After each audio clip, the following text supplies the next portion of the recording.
Isaiah 43 and 45, 25.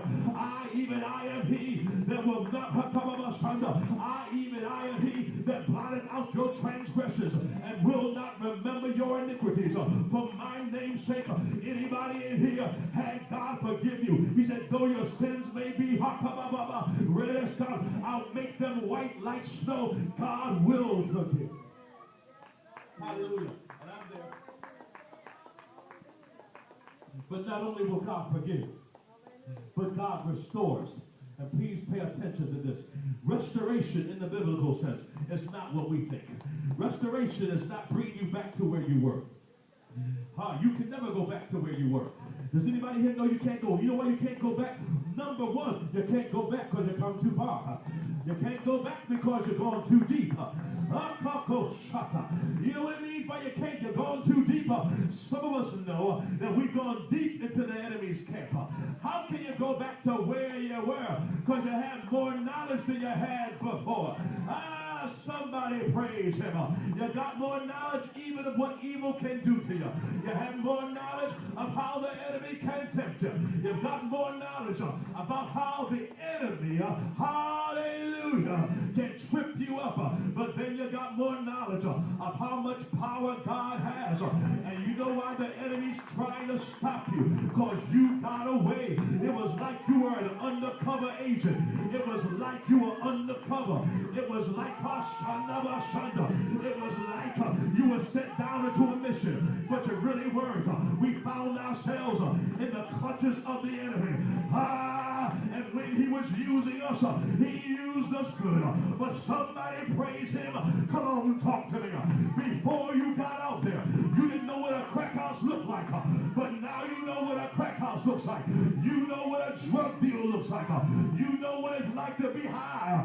Nobody, y'all don't hear me. You know what I tell some people? You can't fool me because I've been there, done that, and got out of it. And if the enemy knew what he knew, if the enemy had the power that he had, he would have never let you get out with the information that you have. But tell somebody, I got out and I got his secrets. I got out and I know how he got there. I got out, but not only that, I know I got out. And because I got out, I've got confidence.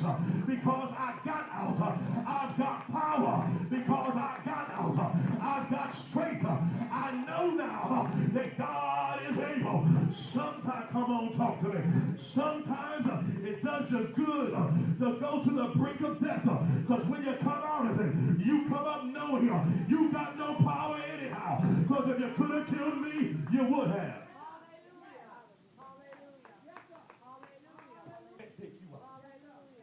And then you learn something about God. You learn how much he loves you. And no matter how much you mess up, you learn that God is still with you. God still loves you.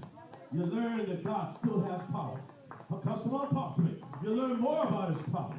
But then let me also share this with you. That should have two very quickly, and I'm done.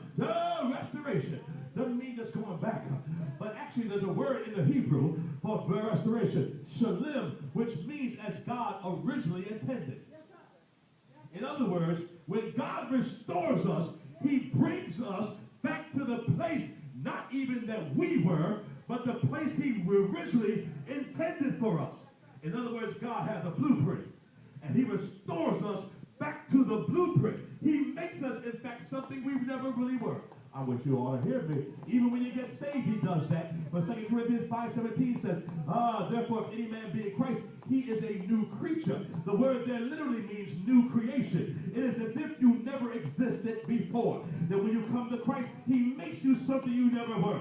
So when he restores you, he brings you to a place and makes you a person that you never were at all. It's something you never saw. Well, the last thing I came to tell you is coming. All right, y'all. I got a homework assignment for you. I want you to go on YouTube. I want you to listen to a song by Juanita Bynum. A song by Juanita Bynum. It's called Change. When I went on my knees right there, as we were praying, and God spoke to me and said, there's a day coming. And said Isaiah chapter 40. It said, preach this. Encourage the people to know that it's not in the numbers. But preach this. Encourage them to know, oh God, if the numbers be small, yeah, if I'm in it, I'm going to bring them victory. I'll whittle down the numbers sometimes just so I can get the victory. He'll make people drop out. He'll let folks leave you alone. He'll let family misunderstand you. So God can come through and say, now you got room for me to do it the way I want to do it. Yeah, somebody tell me up in there, when you don't have the finances, when you don't have the support, and God comes through, you got no recourse.